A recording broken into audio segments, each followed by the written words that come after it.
Deus, aleluia. Hoje nós vamos falar de uma mulher, de uma personagem bíblica que nos deixa grandiosas lições, que é a Sunamita, uma mulher que não era hebreia, não era judia, e que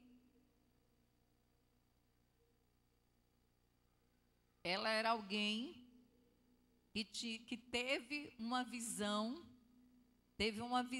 de reino, porque quando eu olho para o meu irmão e vejo nele Deus, eu tenho uma visão de reino. Quando eu vejo Jesus na vida do meu irmão, eu tenho uma visão de reino. Mas vamos abrir aí a palavra de Deus em 2 Reis 4:18, que diz assim: o menino cresceu e certo dia foi encontrar-se com o seu pai, que estava com os ceifeiros. De repente, ele começou a chamar o pai, gritando: ai, minha cabeça, ai, minha cabeça. O pai disse a um servo: leve-o para a mãe dele. O servo pegou e o levou à mãe. O menino ficou no seu colo até o meio-dia e morreu. Vamos prosseguir? Ela subiu ao quarto do homem de Deus, deitou o menino na cama, saiu e fechou a porta. Depois chamou o marido e disse: preciso de um servo e de uma jumenta para ir falar com o homem de Deus, vou e volto logo.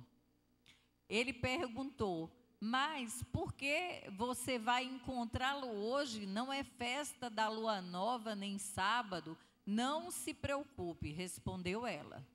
Então mandou selar a jumenta e disse ao servo: vamos partir, só pare quando eu mandar. Assim partiu para encontrar-se com o homem de Deus no Monte Carmelo. Quando ele a viu à distância, disse a Geazi, o seu servo: olhe, é a Sunamita. Corra ao seu encontro e pergunte a ela: está tudo bem com você? Tudo bem com o seu marido e com o seu filho? Ela respondeu a Geazi: está tudo bem. Ao encontro, o homem de Deus no monte agarrou os pés dele. Geazi veio para afastá-la, mas o homem de Deus lhe disse: deixe em paz, ela está muito angustiada, mas o Senhor escondeu de mim a razão da sua angústia e nada me revelou. Então a mulher disse: acaso eu te pedi um filho, meu senhor? Não te disse para não me dar falsas esperanças? Eliseu disse a Geazi: põe a capa por dentro do cinto, pegue o meu cajado e corra. Se você encontrar alguém, não o cumprimente. Se alguém o cumprimentar, não responda. Quando lá chegar, põe o meu cajado sobre o rosto do menino. Mas a mãe do menino disse: tão certo como vive o Senhor e como tu vives, se ficares, não te deixarei. Então Eliseu foi com ela. Vamos parar por enquanto aqui. Vamos orar? Senhor, nosso Deus e Pai, essa é a tua palavra e não a minha. Pai querido, que a tua palavra hoje desperta em nós, Senhor, o desejo de te servir e de te seguir, de ser verdadeiros discípulos, de nos alegrarmos por as pessoas encontrarem Jesus em nós. E é no nome dele que oramos, amém. Amém? Queridos, essa mulher, como eu já disse, ela não era de origem judia, ela não era hebreia, enfim, ela era de uma outra nação, ela era uma sunamita, mas essa mulher tinha visão. Essa mulher, ela via Eliseu passar e ela dizia: ali é um homem de Deus, ali é um homem de Deus, aquele é um profeta de Deus. E essa mulher, ela com a visão que Deus deu, e Deus, muitas vezes, ele usa o ímpio para abençoar os seus filhos. E quantas vezes, e se você começar a pensar aí, quantas vezes você estava no momento de dificuldade e Deus moveu alguém que não era da igreja, que não era crente, para ajudar você. E foi assim que Deus fez na vida daquela mulher. Deus deu a ela uma visão. Mas não foi um sonho, não foi. Não, Deus mostrou para ela que havia poder dele sobre a vida daquele homem. E aquela mulher chega para o marido e diz para ele: vamos acolher este homem de Deus? Vamos fazer um quartinho, obra de pedreiro, vamos colocar uma mesa, uma cadeira, uma cama e uma lamparina. E toda vez que ele vier aqui à cidade, que ele estiver de passagem aqui pela cidade, se a gente pensar bem, se percorriam grandes distâncias de uma cidade a outra. Não é como é hoje, com todas as facilidades que nós temos. Mas ele passava sempre pela cidade dela.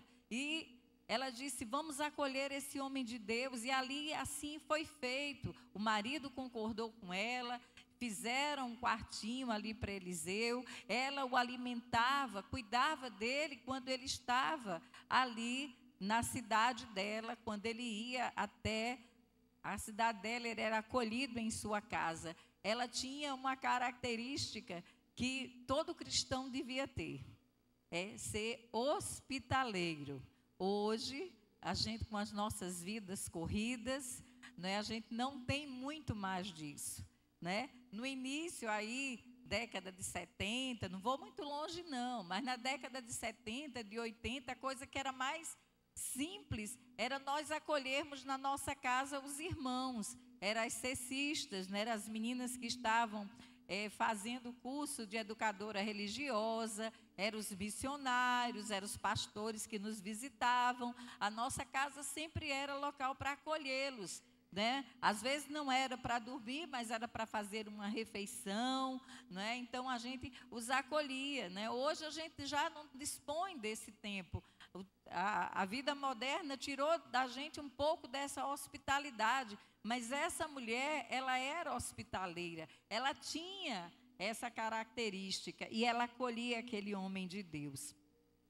E aquele homem de Deus, muito grato, ele percebeu que ele queria retribuir todo o carinho, toda a bondade, todo o acolhimento, todo o cuidado que aquela mulher e aquela família tinha com ele. Não era só ela, mas era ela e o marido. E ele pergunta, né? Ele manda Geazi, né? Olha, o que é que falta para essa mulher? A gente sabe que era uma mulher de posses, porque para poder construir um quartinho, colocar uma cama, colocar uma mesa, uma cadeira, né? Ter ali uma lamparina que tivesse dado, esse era conforto, isso era um grande conforto naquela época. A gente pensa que é pouco, né? Mas não, aquilo era alguém que tinha posses, era uma mulher que tinha posses, tanto ela quanto, né, a sua casa, o seu marido. E a gente não sabe o que o marido faz, mas a Bíblia dá talvez a entender que ele era agricultor ou trabalhava com o comércio, alguma coisa assim. E ali estava aquela mulher, ela tinha posses, ela era casada, e Geazi chega para ele e diz: olha, o marido dela já é de idade. Ela não disse, em nenhum momento a gente vê a sunamita dizendo o desejo de ser mãe, o desejo de ter um filho ou de pedir um filho para Eliseu. Não. Em nenhum momento aquela mulher pede algo em troca por aquilo que ela fez. Uma das primeiras lições que a gente tira é que hoje há muito evangelho de barganha sendo pregado nos púlpitos aí fora. Faça isso para Deus, que Ele vai te retribuir assim. Deus faz conforme a vontade dEle. Eu creio no Deus que tem prazer em abençoar.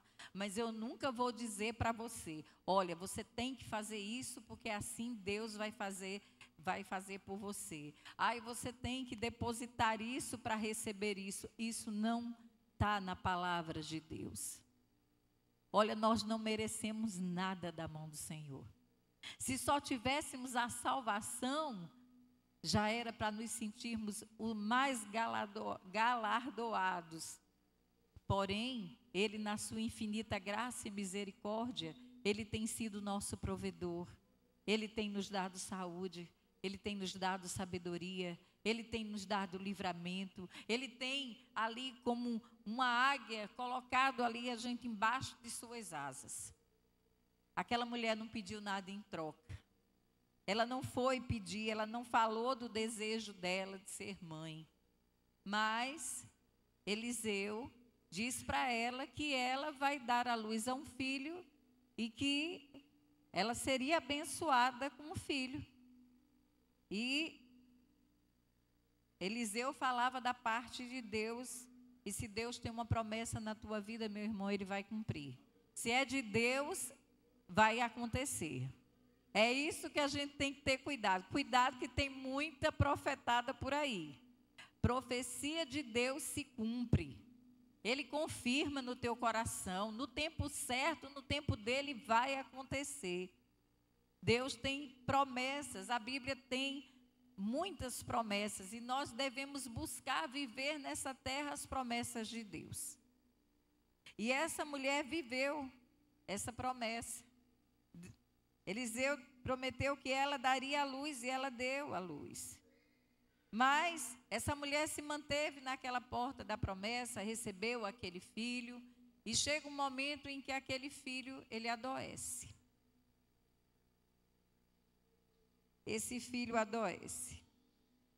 E me parece que o texto passa que foi algo de repente.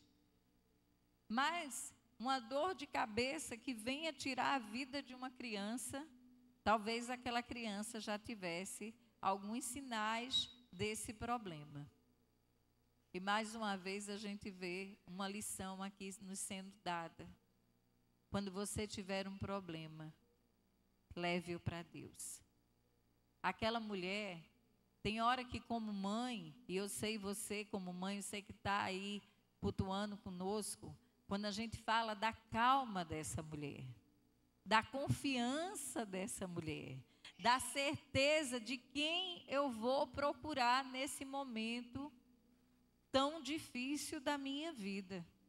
Eu não vou parar no caminho, eu não vou trocar palavras com quem não pode me ajudar, eu não vou levar esse problema para quem não pode resolver. E a gente tem levado muito problema para quem não pode resolver. Muito pelo contrário, às vezes a gente sai mais angustiada, às vezes a gente sai mais desesperançado, mais triste, quando a gente leva o problema para uma pessoa que não pode resolver. E a gente tem deixado Jesus de lado. Aquela mulher sabia exatamente a quem procurar. Ela sabia que aquele profeta era um homem de Deus. Ela sabia que buscar a ele era a coisa certa a fazer. E ela sai de casa, ela deixa o filho morto. E ela coloca esse filho aonde? Ela deita esse filho na cama que ela tinha dentro do quarto do profeta. Olha, ela tinha dado, uma cama foi uma oferta. Ela tinha dado ali a mesa, a cadeira, aquele quarto, naquele espaço, tinha sido ofertado para aquele homem de Deus. Mas ela deu mais. Ela colocou o filho ali. O filho é um sacrifício que ela estava ali colocando diante do altar, colocando ali naquela cama daquele homem de Deus. Aquela mulher, ela nos deixa uma lição tão grande. Mães, às vezes a gente acha que nosso filho está perdido, que ele está morto, que ele está buscando caminhos que a gente não ensinou. A gente não foi nenhum exemplo nosso, a gente não foi um exemplo seu. O seu comportamento, tudo que você fez, parece que nada ficou.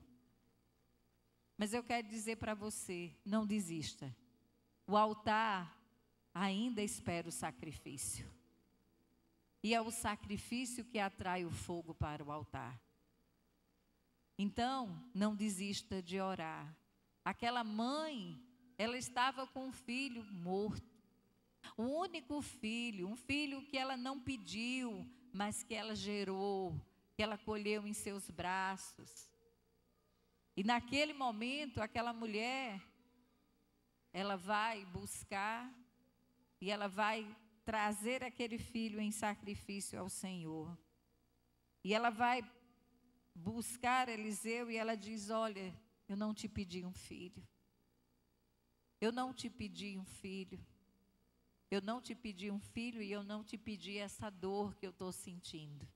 Eu não te pedi um filho para ver o filho morrer nos meus braços.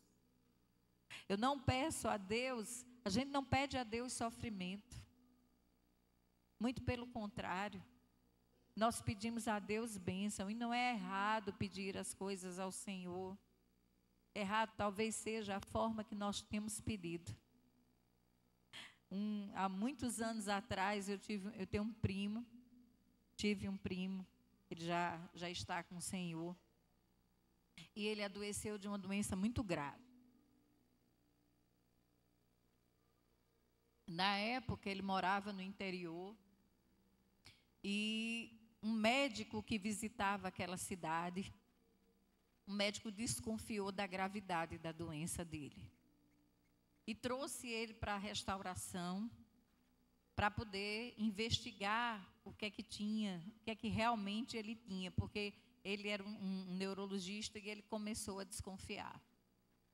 Meus irmãos, ele tinha um tumor, e esse tumor não era maligno, e esse tumor ficava por trás da face, entre a face e o crânio, propriamente dito. E esse tumor era um tumor muito raro. Ele era benigno, porém, eu ouvi do médico, minha tia morava em Alagoas, ele era casado, morava no interior, em Amaragi, e ele veio com a esposa estava grávida, ele passou 6 meses até a cirurgia, depois da cirurgia ainda passou mais 4 meses, imagina o tempo. O bebê, ela veio grávida, o bebê nasceu durante esse processo deles na restauração. E, gente, era uma doença que instigava os médicos. Para vocês terem uma ideia, a cirurgia dele durou mais de 12 horas. Vieram médicos de outros estados, do Rio de Janeiro, da Bahia, para poder assistir à cirurgia dele. Houve complicações, ele conseguiu sair do hospital, mas a previsão que o médico fez, ela se cumpriu. O médico disse: olha, era melhor que fosse maligno, porque se fosse maligno a gente sabia o que fazer. Como ele é um tumor meio que gelatinoso, a gente abriu, fez a cirurgia e ele sofreu muito,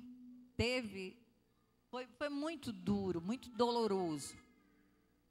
E ele disse: mas o tumor vai voltar. E quando ele voltar, com o tempo ele vai falecer, porque infelizmente ele vai tomar a face, ele vai tomar e não tem jeito. E realmente assim aconteceu. 3 anos após, eu creio que quando ele saiu do hospital, ele veio a falecer. Mas durante esse período que ele estava lá, e a gente orando com ele, visitando ele, muitas vezes, e quando a gente ia, a enfermaria tem uns 10 leitos, né? Enfermaria ali do quinto, na época era o quinto andar, neurologia, era imensa a enfermaria, a gente orava com as pessoas também que estavam lá para fazia muita cirurgia, e era bem interessante que abria aqui, né? E eu lembro que havia uma senhora com um filho, e a gente orou por esse filho dela, o filho foi fazer a cirurgia e não voltou. Mas essa mulher ficou tão revoltada, porque ela tinha feito uma barganha com Deus. Ela disse: se o filho voltasse da cirurgia, ela iria servir a Jesus. E esse filho não voltou, e foi uma cena de revolta. A gente entende, assim, o comportamento dela, né? Era doloroso ver aquela cena, daquela mãe que tinha perdido aquele filho, aquele desespero. Era compreensível aquela dor que ela tinha, né? Aquele momento de desespero dela.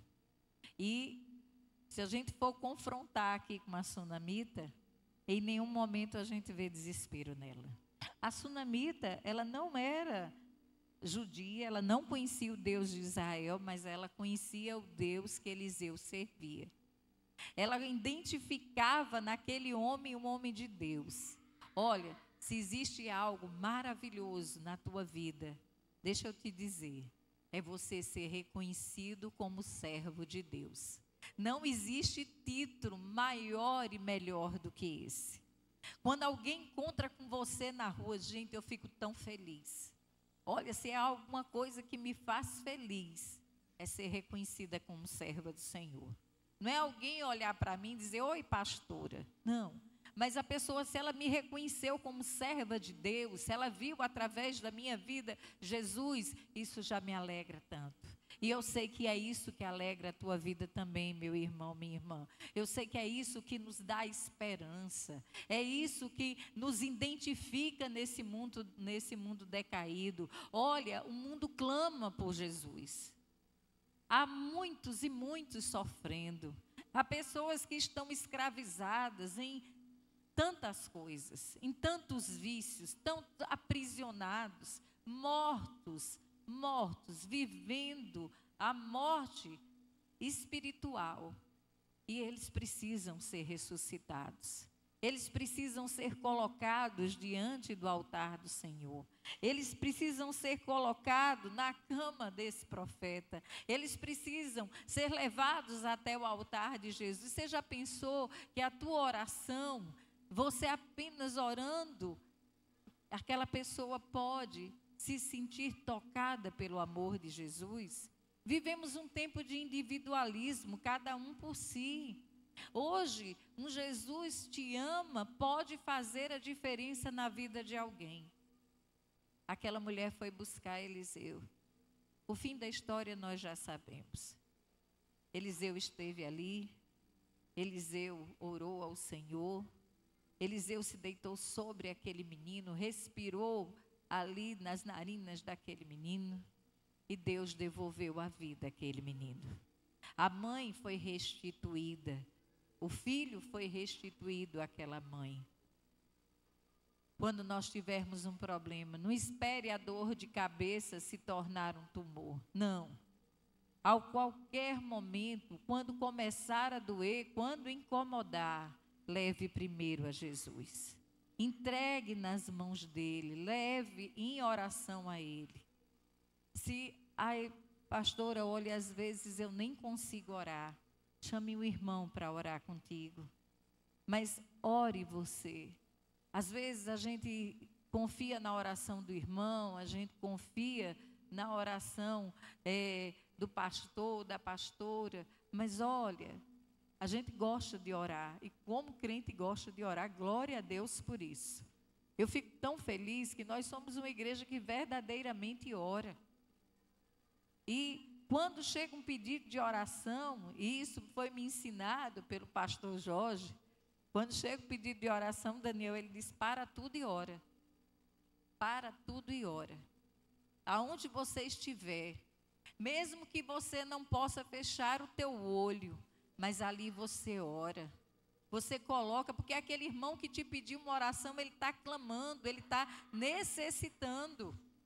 Ele está confiando que existe ali irmãos e irmãs que estão se voltando para orar no propósito ao qual ele está necessitado. E nós temos visto respostas de Deus. Deus continua respondendo através dos seus profetas. Deus continua respondendo. Quantas respostas de oração, quantos mortos o Senhor tem ressuscitado, quantos o Senhor tem tirado de leito que as pessoas estão desenganadas, quantos e quantas crianças Deus tem abraçado, o Senhor tem trazido cura, libertação, renovo. Às vezes é o desânimo. Nossa, tem tanta gente desanimada. Tem tanta gente aí beirando a depressão. E olha, essa pessoa só precisa da alegria do Senhor, porque a alegria do Senhor é a nossa força. leva a tua oração diante do altar. Não esquece que você tem o Deus do impossível, que o Senhor atua justamente quando não tem nenhuma outra perspectiva. Aí Ele traz à existência as coisas que não existem. E que Deus nos abençoe. Amém? Se tem alguém hoje aqui que ainda não aceitou esse Jesus,